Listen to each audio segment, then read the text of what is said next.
As you can see, it's a car behind me that's trying to drive through, and they're making it through, but they just encourage everyone to please stay off the roadways and be safe. New Year's Eve is supposed to be a night of celebration to ring in the new year, but in the city of Gulfport, 50 shots rang out just minutes before the new year. Management tells me that it'll be a while before anybody is able to tee up on the course. One of the favorite additions to the new classrooms is that students have the ability to write on the table without even getting in trouble. After killing 3 people at Broadway and Express, 32-year-old Jeremy Reynolds then carjacked and killed 52-year-old William Waltman while working as a Gulfport contractor with the city's Public Works Department. Cameron Perryman was 33 years old when his life was taken away.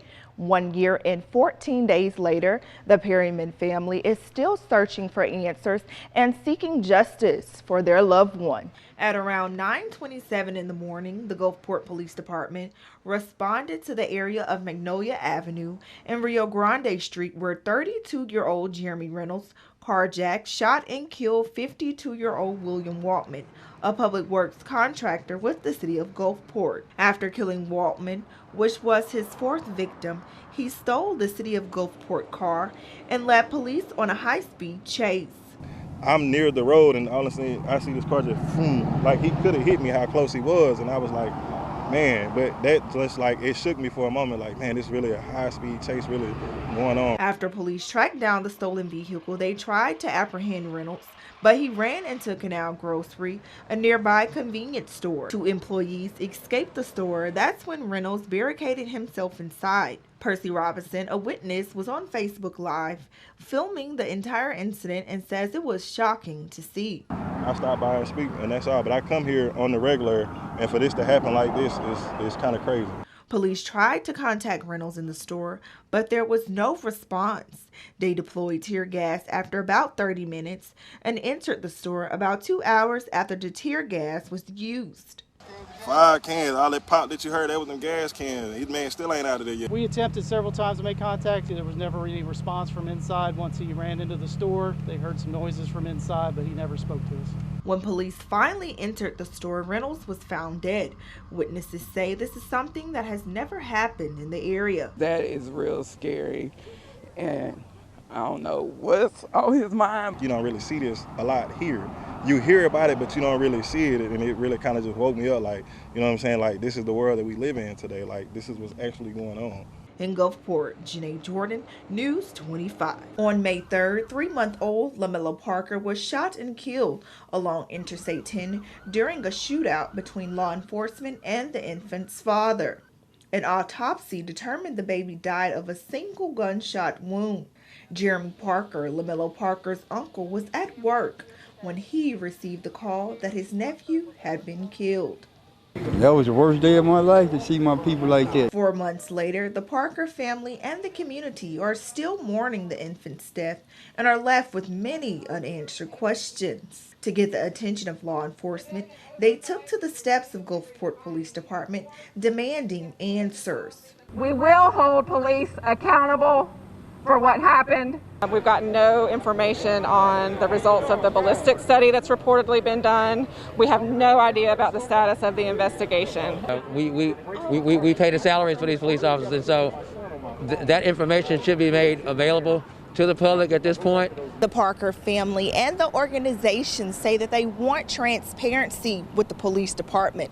They want to see body cam footage. They want to see eyewitness footage. And they also want more information to be published on this case. People need to know, y'all did wrong, Just hold up for what you did, Just like you want other people to hold up for their account. So you hold up for your account. We hope to get a response and some communication going with the involved law enforcement agencies.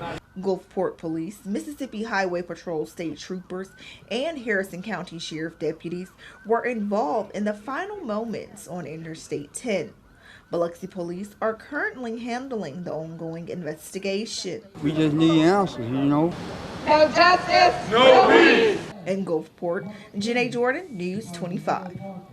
She hit that curb right there, After she passed that tree, I couldn't really see her no more because it was so dark. Jermaine Williams had just come back home from the grocery store when she heard police sirens coming up the street Tuesday evening. They sound like they coming down Frederick Street, look and see. So he stood at the edge and he said, "Mama, they turning here."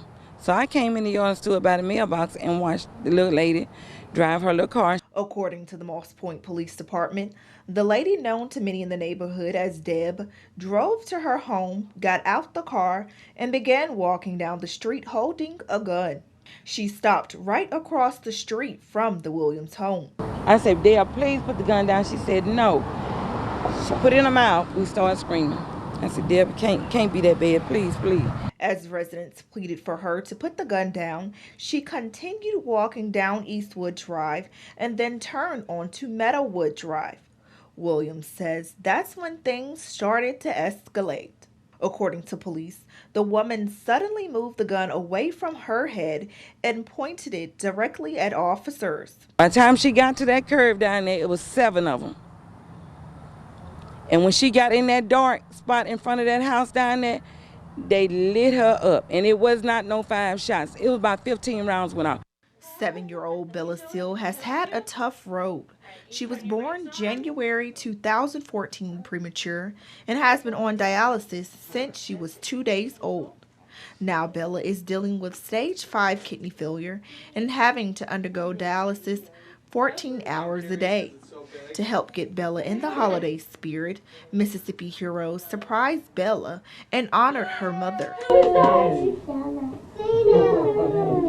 But she's my hero because she's taught me more love, more patience.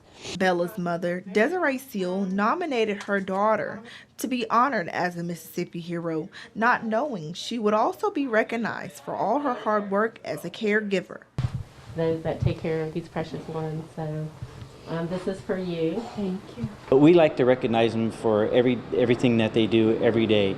Most caregivers, they sacrifice their personal time, careers, professions, and they never take time for themselves. Seal says Bella is her hero because she never complains, is always full of smiles, and never worries about herself. She is always checking on everyone else. If it were me in her position, I would have thrown in the towel a long time ago.